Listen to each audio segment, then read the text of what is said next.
ಗ್ರಂಥಾಲಯ ದಿನಾಚರಣೆ ನಿಮಗೆ ಈಗ ಹೊಸದಾಗೈತಿ ಅಲ್ಲ. ನಾವೆಲ್ಲ ಮಕ್ಕಳ ದಿನಾಚರಣೆ, ಸ್ವಾತಂತ್ರ್ಯ ದಿನಾಚರಣೆ, ಗಾಂಧಿ ಜಯಂತಿ, ಅಂಬೇಡ್ಕರ್ ಜಯಂತಿ ಇವನ್ನೆಲ್ಲ ಮಾಡೇವಿ ಹೌದಾ ಇಲ್ಲ. ಹಂಗ ಇವತ್ತು ಸಹಿತ ಗ್ರಂಥಾಲಯ ದಿನಾಚರಣೆ.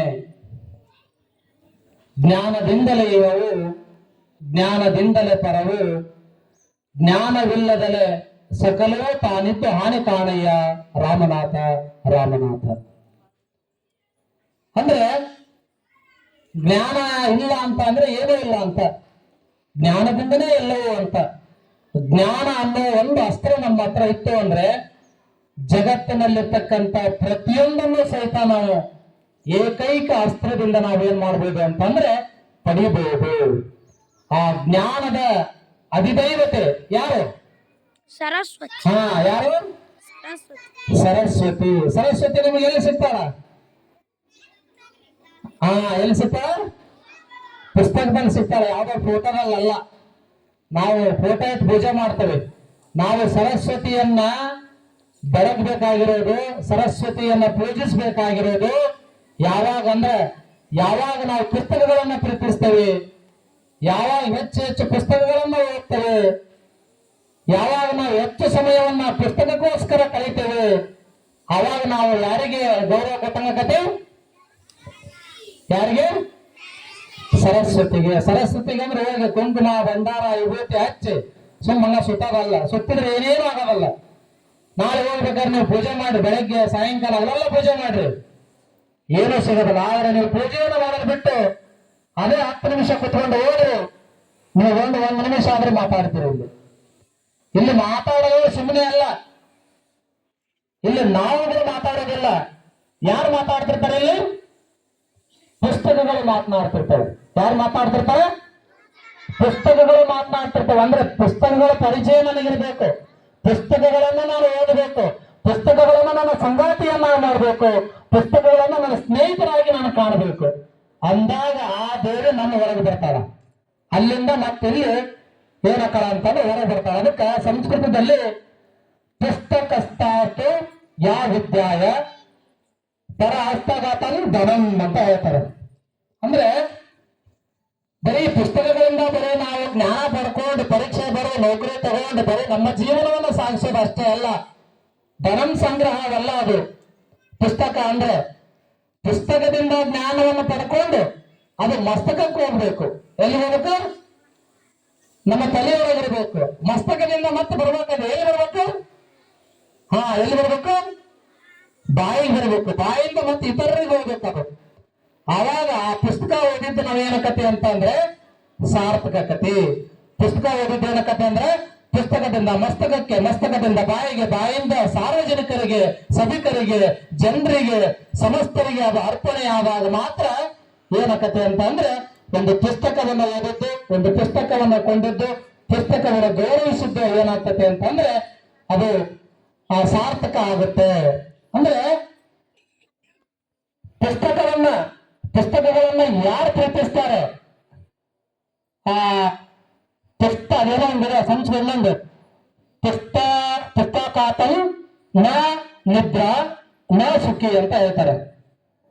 ಪುಸ್ತಕಾತಂ ನ ನಿದ್ರಾ ನ ಸುಖಿ ಸಂಸ್ಕೃತದಲ್ಲಿ ಹೇಳ್ತಕ್ಕಂಥದ್ದು.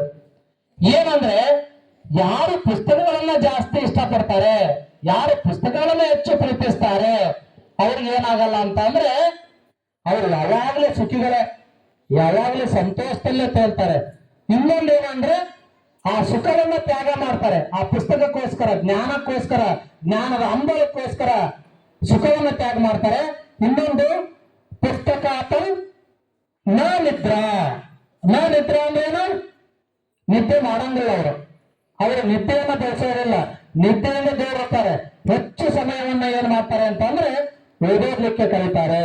ಹಿಂಗ ಪುಸ್ತಕದ ಮಾತು ಬಹಳ ಐತಿ.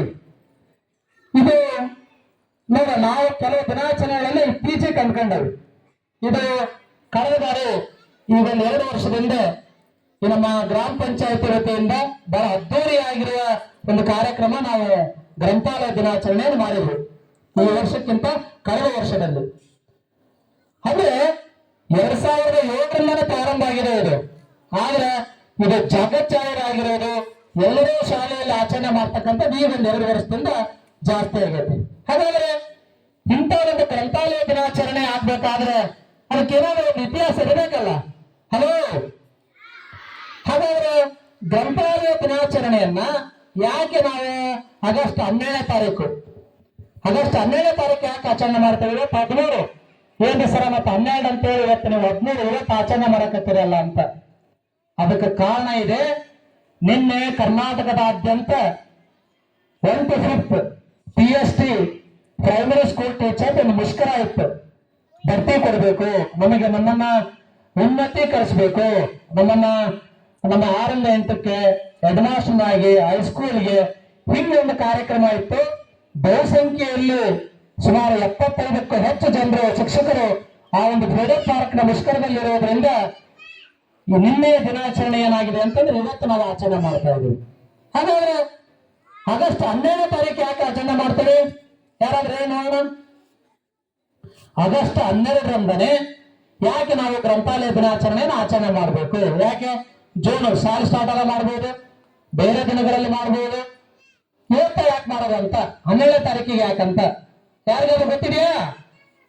ಹ 12ನೇ ತಾರೀಕು ಯಾಕೆ ಮಾಡ್ತಾರೆ ಆಗಸ್ಟ್ ಅಂತಂದ್ರೆ, ಆಗಸ್ಟ್ 12ನೇ ತಾರೀಕು ಗ್ರಂಥಾಲಯದ ಪಿತಾಮಹ, ಗ್ರಂಥಾಲಯದ ರೂವಾರು, ಗ್ರಂಥಾಲಯಕ್ಕೆ ಹೆಚ್ಚು ಮಹತ್ವವನ್ನು ಕೊಟ್ಟವನು, ಗ್ರಂಥಾಲಯಗಳನ್ನು ಬೆಳೆಸ್ತವನು, ಗ್ರಂಥಾಲಯಗಳನ್ನ ಉಳಿಸ್ತವನು, ಗ್ರಂಥಾಲಯಗಳು ಸರ್ವ ಜನರಿಗೆ ಸಿಗುವಂತೆ ಮಾಡಿದ ಗ್ರಂಥಾಲಯದ ಪಿತಾಮಹ ತಮಿಳುನಾಡಿನ ಯಾರು? SR ರಂಗನಾಥ್ ಅಂತ. ಏನಿದೆ? SR ರಂಗನಾಥ್ ಅವರನ್ನ ನಾವು ಗ್ರಂಥಾಲಯಗಳ ಪಿತಾಮಹ ಅಂತ ಕರಿತೀವಿ. ನಾವೇನು PhD ಮಾಡಕ್ ಹಿಂಗ್ ಬೆಂಗಳೂರು, ಮುಂಬೈ, ಮದ್ರಾಸ್ ಅಂತ ಹೇಳ್ತೇವಲ್ಲ, 1957ರಲ್ಲೇ ಇಂಗ್ಲೆಂಡ್ ಹೋಗಿ, ಯಾವ ದೇಶಕ್ಕೆ? ಇಂಗ್ಲೆಂಡ್ ಹೋಗಿ SR ರಂಗನಾಥ್ ಅವರು ಇಂಗ್ಲೆಂಡ್ಗೆ ಹೋಗಿ ಅಲ್ಲಿ ಗ್ರಂಥಾಲಯದ ತರಬೇತಿಯನ್ನ ನಾವೆಂಗ ಮೇಸ್ಟ್ ಆಗ್ಬೇಕಾದ್ರೆ TCH, B.Ed, M.Ed, MA ಮಾಡ್ತಾವಲ್ಲ, ಹಂಗ ಗ್ರಂಥಾಲಯದ ಬಗ್ಗೆ ತರಬೇತಿಯನ್ನು ತೆಗೆದುಕೊಳ್ಳಕ್ಕೆ ಇಂಗ್ಲೆಂಡ್ಗೆ ಹೋಗಿ ಇಂಗ್ಲೆಂಡ್ ನಲ್ಲಿ ಗ್ರಂಥಗಳನ್ನ ಯಾವ ರೀತಿ ವಿತರಣೆ ಮಾಡಬೇಕು, ಗ್ರಂಥಗಳನ್ನ ಸಂಗ್ರಹ ಮಾಡೋದು ಹೇಗೆ, ಗ್ರಂಥಗಳ ಒಂದು ಅಭಿರುಚಿಯನ್ನ ಜನರಲ್ಲಿ ಬೆಳೆಸೋದು ಹೇಗೆ ಅನ್ನೋದ್ರ ಬಗ್ಗೆ ಸುದೀರ್ಘವಾಗಿ ಅಧ್ಯಯನವನ್ನು ಮಾಡಿದಂತ SR ರಂಗನಾಥ್ ಅವರು ಗ್ರಂಥಾಲಯದ ಪಿತಾಮಹ. ಅವರು ಹುಟ್ಟಿದ್ದು ಆಗಸ್ಟ್ 12ನೇ ತಾರೀಕು. ಯಾವಾಗ ಹುಟ್ಟಿದವರು? 12ನೇ ತಾರೀಕು ಹುಟ್ಟಿದ್ರು. ಈಗ ನಾವು ಜವಾಹರ್ಲಾಲ್ ನೆಹರು ನವೆಂಬರ್ 14 ಅವ್ರು ಹುಟ್ಟಿದ ದಿನ. ಅವ್ರ ಮಕ್ಕಳು ತುಂಬಾ ಇಷ್ಟ ಆಯ್ತು, ಹಾಗಾಗಿ ಮಕ್ಕಳ ದಿನಾಚರಣೆ. ಹಂಗೆ SR ರಂಗನಾಥ್ ಅವರು ಗ್ರಂಥಾಲಯಗಳನ್ನು ಬೆಳೆಸಿರೋದ್ರಿಂದ, ಗ್ರಂಥಾಲಯವನ್ನು ಉನ್ನತ ಮಟ್ಟಕ್ಕೆ ಕೊಂಡೊಯ್ದಿರೋದ್ರಿಂದ ನಾವು ಅವರ ಹುಟ್ಟಿದ ದಿನವನ್ನ ಗ್ರಂಥಾಲಯ ದಿನಾಚರಣೆ ಅಂತ ಮಾಡ್ತಾರೆ. ಏನಂತ ಮಾಡಿದೇವೆ? ಗ್ರಂಥಾಲಯ ದಿನಾಚರಣೆ. ಇವು ಕೆಲವೊಂದು ಗೊತ್ತಿರೋದು ನಿಮಗೆ. ಮುಂದೆ ಒಂದಲ್ಲ ಒಂದು ಪ್ರಶ್ನೆಗಳು ಬರ್ತಾವೆ ನಿಮಗೆ. ಯಾವುದೇ ಎಕ್ಸಾಮ್ ಇರಬೇಕಾದ್ರೆ ಯಾವ್ಯಾವ ದಿನಾಚರಣೆಗಳನ್ನ ಯಾವ್ಯಾವ ಆಚರಿಸ್ತಾರೆ? ವಿಶ್ವ ಅರಣ್ಯ ದಿನ ಯಾವಾಗ, ಕ್ರೀಡಾ ದಿನ ಯಾವಾಗ? ಪ್ರತಿಯೊಂದಕ್ಕೂ ಬಹಳಷ್ಟು ಇತಿಹಾಸ ಇದೆ. ಅವನ್ನೆಲ್ಲವನ್ನ ನೀವೇನ್ ಮಾಡ್ಬೇಕು ಅಂತಂದ್ರೆ 5 ಪ್ರಶ್ನೆ 5 ಉತ್ತರವಾಗಲ್ಲ ಇಂತ ಬರ್ಕೊಂಡು ಬಂದಿರ್ಬೇಕು ನೀವು, ಅಂದ್ರೆ ನಿಮ್ಗೆ ಅದು ಗೊತ್ತಾಗುತ್ತೆ. ಈಗ ಅವರ ಹುಟ್ಟಿದ ದಿನವನ್ನ ಇವತ್ತು ನಾವು ಗ್ರಂಥಾಲಯ ದಿನಾಚರಣೆಯನ್ನ ಮಾಡ್ತಾ ಇದೀವಿ. ಒಂದು ಗಾದೆ ಇದೆ ಗ್ರಂಥಕ್ಕೆ ಸಂಬಂಧಪಟ್ಟಂತ, ಯಾರಾದ್ರೂ ಹೇಳ್ತೀರಾ? ಗ್ರಂಥಾಲಯಕ್ಕೆ ಪುಸ್ತಕಕ್ಕೆ ಸಂಬಂಧಪಟ್ಟ ಒಂದು ಗಾದೆ ಇದೆ. ನಿಮಗೆ ಸ್ವಲ್ಪ ಕ್ಲೂ ಕೊಡ್ತೇನೆ. ನಾವು ಪ್ರವಾಸ ಮಾಡ್ತೀವಿ, ನಮ್ಮ ಪ್ರಪಂಚದ ಜ್ಞಾನವನ್ನ, ಪ್ರಪಂಚದ ಬದುಕನ್ನ ನಾವು ಪ್ರವಾಸ ಮಾಡೋದ್ರ ಮುಖಾಂತರ ತಿಳ್ತಾ ಇರ್ತೇವೆ. ಅದಕ್ಕೆ ಏನ್ ಮಾಡ್ತೀವಿ ನಾವು? ರಾಜ್ಯ ದೇಶಗಳ ಪರ್ಯಟನೆ ಮಾಡ್ತೀವಿ. ದೇಶ ಯಾರು ಹೇಳ್ತಾ ಇದ್ದಾರೆ? ದೇಶ ಸುತ್ತು ಕೋಶ. ಜೋರಾಗಿ ದೇಶ ಸುತ್ತು ಇಲ್ಲ ಕೋಶ ಏರು. ದೇಶವನ್ನ ಸುತ್ತಬೇಕು, ಇಲ್ಲ ಅಂದ್ರೆ ಕೋಶವನ್ನ ಏರಬೇಕು. ನಾವೆಲ್ಲ ಬರೋದು, ನಾವೆಲ್ಲ ಇಡೀ ದೇಶ, ಪ್ರಪಂಚ, Japan, Germany, America, France, Italy, Japan ಇವನ್ನೆಲ್ಲ ಸುತ್ತಕ್ಕಾಗತ್ತೆ ನನಗೆ ಅಲ್ಲ. ನಾವೇನೋ ಬಹಳ ದುಡ್ಡು ಗಳಿಸಿ ದುಡ್ಡು ಇದ್ರೆ ಕೆಲವುಗಳನ್ನ ನಾವೇನ್ ಮಾಡ್ಬೋದು ಅಂದ್ರೆ ಸುತ್ತಬಹುದು. ಆದ್ರೆ ಪ್ರಪಂಚದ ಪ್ರತಿಯೊಂದು ದೇಶವನ್ನ, ಪ್ರತಿಯೊಂದು ಸ್ಥಳವನ್ನ ನಾವು ಮುಟ್ಲಿಕ್ಕೆ ನಮ್ಮ ಹತ್ರ ದುಡ್ಡು ಐತಂದ್ರೂ ಸಾಧ್ಯ ಇಲ್ಲ. ಆದ್ರೆ ಆದ್ರೆ ನಾವು ಆಗ್ರಾದಲ್ಲಿರುವ ತಾಜ್ ಮಹಲ್ ಅನ್ನ ನೋಡ್ಲಿಕ್ಕಾಗದೇ ಇರ್ಬೋದು. ಆಗ್ರಾದಲ್ಲಿರುವ ತಾಜ್ ಮಹಲ್ ಅನ್ನ ನೋಡಕ್ಕಾಗದೇ ಇರ್ಬೋದು, ವೆಂಕಟೇಶ್ವರ ಮೂರ್ತಿ ನೋಡಕ್ಕಾಗದೇ ಇರ್ಬೋದು.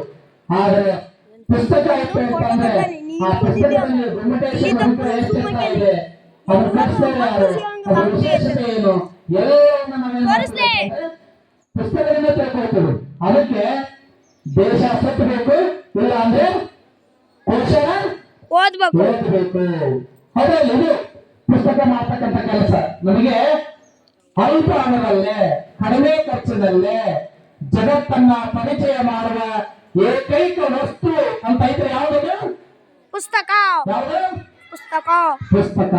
ಪುಸ್ತಕ ಇಟ್ಬಿಟ್ರೆ ನಮಗೆ ಯಾರು ಬೇಡ, ಪುಸ್ತಕನೇ ಸ್ನೇಹಿತ.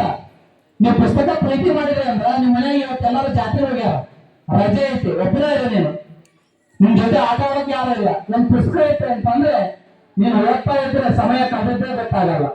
ಹೌದಲ್ಲ? ಹಾಗಾಗಿ ಕಳೆದ ಒಂದು ಮಾತು ಹೇಳಿದ್ ನಾನು, ಗ್ರಂಥಾಲಯ ದಿನಾಚರಣೆ ಆಚರಣೆ ಮಾಡ್ಬೇಕಾದ್ರೆ ಒಂದು ಮಾತು ಹೇಳಿದ್ ನೆನಪಿದೆ ಕೆಲವರಿಗೆ. ನೀವೇನು ಮಾಡ್ಬೇಕು ಅಂತ ಹೇಳಿದೆ, ಗ್ರಂಥಾಲಯ ದಿನಾಚರಣೆ ದಿನ ಪ್ರತಿಯೊಬ್ಬರು ಮನೆಗೆ ಹೋಗಿ, ಇವತ್ತು ಗ್ರಂಥಾಲಯ ದಿನಕ್ಕೆ ಸೀಮಿತ ಆಗದೆ ನಮ್ಮ ಮನೆಯಲ್ಲಿ ಮುಂದೆ ತೋರಿಸ್ತೀನಿ ನಾನು. ನೂರಾರು ಪುಸ್ತಕಗಳಿವೆ ನಮ್ಮ ಹತ್ರ. ಅದಕ್ಕಾಗಿನೂ ಒಂದು ಸಪರೇಟ್ ವ್ಯವಸ್ಥೆ ಮಾಡಿದ್ದೇನೆ. ಅದಕ್ಕೆ ನಾನು ಹೇಳಿದೆ, ನೀವು ನಮ್ಮ ಶಾಲೆಯಲ್ಲಿ ಪ್ರತ್ಯೇಕವಾಗಿರ್ತಕ್ಕಂಥ ಒಂದು ಕೊಠಡಿ, ಗ್ರಂಥಾಲಯ, ಲೈಬ್ರರಿ ರೂಮ್, ಹೌದಾ ಇಲ್ಲ? ಹಂಗಾಯ್ತು. ನಾವು ಹಂಗಂತ ಒಂದು ಮನೆಯಲ್ಲಿ ಒಂದು ರೂಮನ್ನ ಗ್ರಂಥಾಲಯಕ್ಕೆ ಕಟ್ಸೋದು ಬೇಡ. ಅಟ್ಲೀಸ್ಟ್ ಯಾವ ರೀತಿ ನೀವು ಮನೆಯಲ್ಲಿ ಒಂದು ಪುಟ್ಟ ಗ್ರಂಥಾಲಯವನ್ನು ಮಾಡ್ಕೋಬಹುದು ಅನ್ನೋದ್ರ ಬಗ್ಗೆ ಹೇಳಿದ್ದೆ ನಾನು. ಯಾರ್ಯಾರು ನೆನಪಿದೆಯಾ? ಗ್ರಂಥಾಲಯ ಹೆಂಗ್ ಮಾಡ್ಕೋಬಹುದು ಅಂತ ಹೇಳಿದ್ದೆ ನಾನು. ಯಾರು ನೆನಪಿಲ್ಲ? ಸ್ವಲ್ಪ ಗೊತ್ತಿರೋರೆಲ್ಲ 6-7 ಕ್ಲಾಸ್ ಹೋಗಿದ್ದಾರೆ ಅನ್ಸುತ್ತೆ ಅವರು. ನೋಡಿ, ಅಂದ್ರೆ ಯಾವತ್ತೂ ಬದಲಾಗಲ್ಲ ನಾವು. ಅಟ್ಲೀಸ್ಟ್ 400-500 ಮಕ್ಕಳಲ್ಲಿ ಅದು ಒಬ್ಬರು ಪಾಲಿಸಿಲ್ಲ ಅಂದ್ರೆ ಸುಮ್ಮನೆ ಈ ಭಾಷಣ ಮಾಡೋದೆಲ್ಲ ವೇಸ್ಟ್ ಇದೆ. ಇವತ್ತು ಕರ್ನಾಟಕದಾದ್ಯಂತ ನಿನ್ನೆ ಮಾನ್ಯ ಶಿಕ್ಷಣ ಸಚಿವರು ವಟಿ ಬಂಗಾರಪ್ಪನವರು ಅಲ್ಲೆಲ್ಲ ಶಿಕ್ಷಕರನ್ನ ಉದ್ದೇಶಿಸಿ ಮಾತನಾಡಬೇಕಾದ್ರೆ ಹೇಳಿದ್ರು, ನಿನ್ನೆ ತುಮಕೂರಿನ ಗುಬ್ಬಿಯಲ್ಲಿ ಒಂದು ಕಾರ್ಯಕ್ರಮ, ಗ್ರಂಥಾಲಯ ದಿನಾಚರಣೆಯಲ್ಲಿ ಮಾನ್ಯ ಸಚಿವರು ಭಾಗವಹಿಸಿ ಗ್ರಂಥಾಲಯನ ಹೆಂಗೆ ಬೆಳೆಸಬೇಕು, ಮಕ್ಕಳಲ್ಲಿ ಪುಸ್ತಕ ಅಭಿರುಚಿಯನ್ನು ಬೆಳೆಸೋದು ಹೇಗೆ ಅಂತ ಒಂದು ದೊಡ್ಡ ಕಾರ್ಯಕ್ರಮ, ಇದೆಲ್ಲವೂ ಮಾಡ್ತಕ್ಕಂಥದ್ದು. ಆದ್ರೆ ಅವತ್ತು ಹೇಳಿದ ಮಾತು ನಿಮಗೆ ಯಾರಿಗೂ ನೆನಪಿಲ್ಲ. ನಾನು ಏನ್ ಹೇಳಿದ್ದೆ, ದರ್ಕರ್ ಸರ್ ಹೇಳಿದ್ರು. ಈಗ ಅವ್ರು ಮಾತನಾಡ್ಬೇಕಾದ್ರೆ ಹೇಳಿದ್ರು, ಆದ್ರೆ ನಿಮಗೆ ನೀವು ಅಲ್ಲಿ ಅಕ್ಷರ ಬರೆಯೋದು, ಪಕ್ಕ ಚೇಟೋದು, ಏನೇನೋ ಮಾಡೋದು ಮಾಡ್ತೀರಿ. ಹಿಂಗಾದ್ರೆ ಏನು ಬದಲಾಗಲ್ಲ. ನೀವು ನಿಮ್ಮ ಮನೆಯಲ್ಲಿ ಕಪಾಟ ತಗೋದಲ್ಲ, ಕಪಾಟಗಳಲ್ಲ, ಆ ಕಪಾಟ